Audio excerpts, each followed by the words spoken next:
YouTube and paintballers all around the world. It's Rudolf here, and yeah, in this video I will show you a quick guide or a quick instruction on putting together the G2, the semi-auto engine for the SAR12.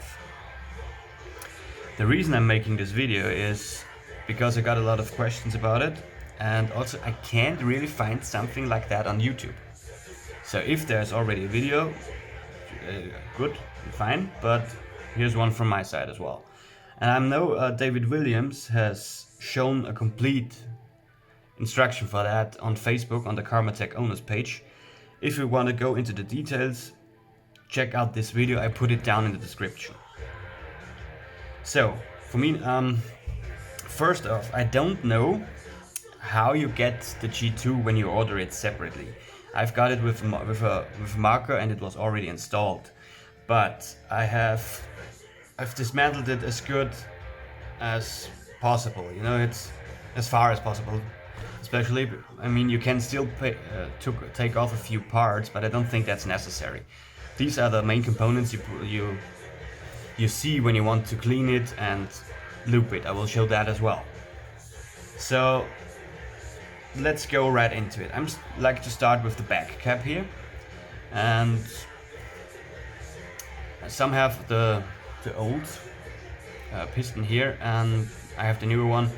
In case of lubing, it doesn't any difference. So watch out first. You have a bumper O-ring here you put on. This O-ring is mainly for, I guess, for pretend damaging the piston, the downside of here, but I don't know it, to be honest.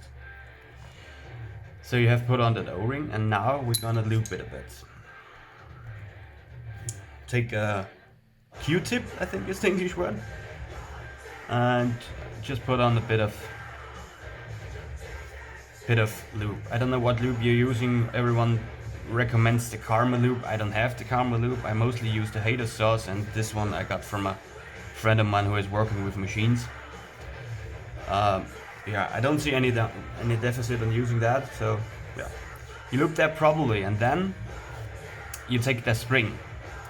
The spring goes over here, as you already thought maybe, but I don't know if this is real, but you have a little hole here in the back. And I don't know if this happens just to me, but I thought, or I have a theory that I once blocked those venting hole with that spring. So look out for that. When I put it in, when I put in the spring in the G2, I have tried to watch out that the beginning of the spring here does not push against that hole. I don't know if this is even possible, and unfortunately I haven't watched it that time. It just worked from one day to another, but that was my theory that I put that I make that mistake. So when you put that spring in, just watch out that the beginning of the spring does not block the hole. So just look like that. That's all for now. Next thing, we put together the main part of it, if you want to call it that way. I don't know what's the name, but start off with that. You have multiple O-rings here, which all needs a bit of a lube. And also the bolt tip, you can lube that as well, but we put this on a little bit later. So also the inner sides are two O-rings, which needs a bit more of lube. So take a Q-tip with a lube as well and strap. Don't be greedy. You can put a bit on of it. So this needs to work flawlessly. So.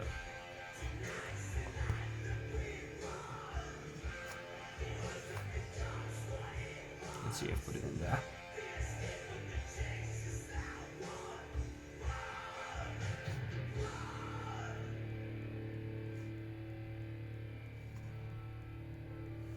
A bit more. First part done. Next part here.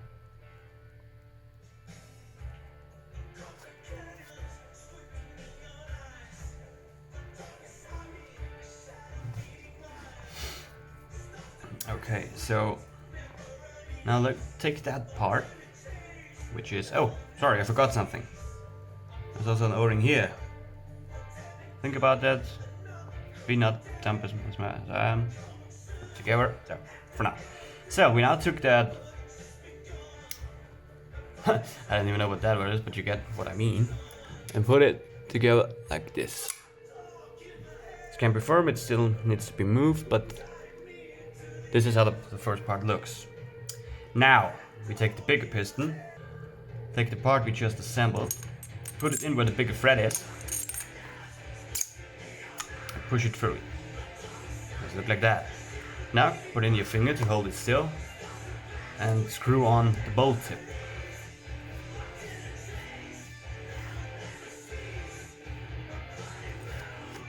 Just put it finger tight, hand tight. Unless you can damage the thread. The thread in that is made from plastic or something. I don't know. I don't want to over-thread it. So now we will loop the last parts. The bolt tip and those parts of the bolt as well. I don't know how to loop the bolt action that way, so actually fine. So now we put all this together.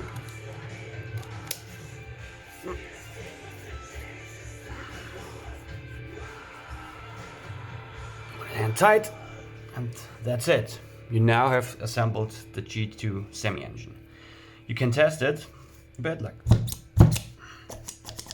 if this is moving very firmly and smooth, you've done it correctly. So I have a little bit more to tell you with that together. Now we show you how you put it in the marker and set it up. First, you have another bumper O-ring here, which is this little guy, and another spring, which is a shorter and more and smoother spring than the last one. The first one we put in the G2 itself, and of course you need your SAR.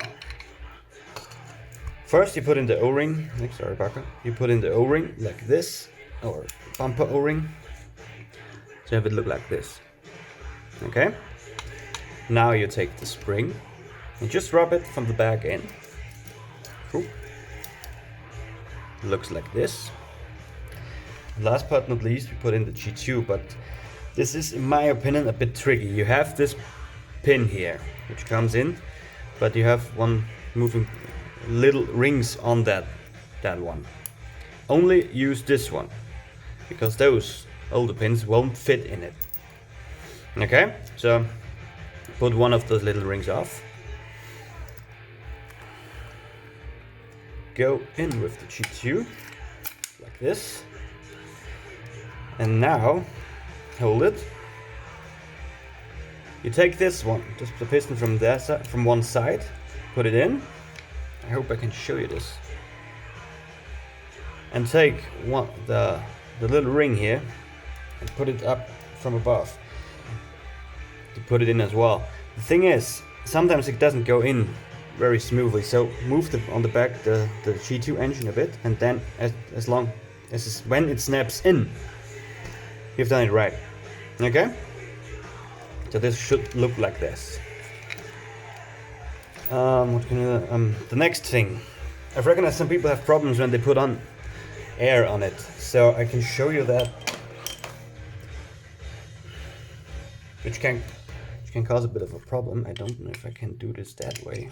If it works, you will see it in a minute, but yeah. We just try. But I also don't know if we can cause the problem. Give me a second. Yeah. Okay, so the marker is now aired up. And let's see if it shoots. Yeah, it shoots, okay, good. But you have one part here, which is the selector switch, I think it's the name of it, and the screw on this. I don't know if it's a screw. This pin has a mark on it. It has a mark on it, as you can see here. This should be in 6 o'clock if you're using the G2, the semi-auto, excuse me, or at 12 o'clock when you use the bolt action. So basically, you just turn it to get to get where I want it. My marking is not as accurate, so for me it's about 5 o'clock, but most of the cases you have a 6 o'clock stand to use the G2 probably. Also, what problem can occur is that when you shoot, the marker won't shoot. The G2 is stuck in front and it won't shoot. This can be because of this little guy here, which is the freeway pin. This part needs to break in, and sometimes it needs a lot of time. In my case, it has taken a lot of time to break in. But you can help yourself a bit when you put a drop of oil on that.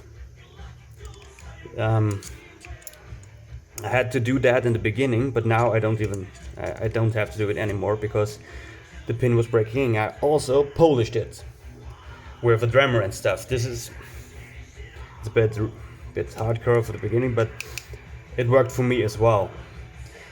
What another problem can be is when you want to shoot, that the bolt is not cycling. So you shoot and the bolt is not moving forward anymore or not fast enough. So in that case, you should play with the selector switch a bit until you find a sweet spot on that. This needs a little bit of time to find out what the sweet spot in shooting fast with it is. You can shoot pretty fast with this, but I would recommend to do that. And I saw on Facebook a lot of people have a problem with that.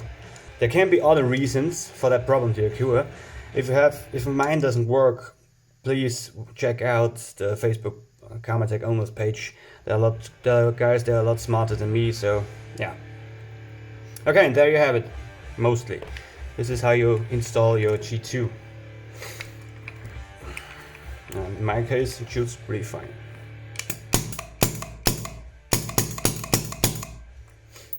Okay. Well, I hope this helps out one or two of you, and I wish everyone a good day. See you.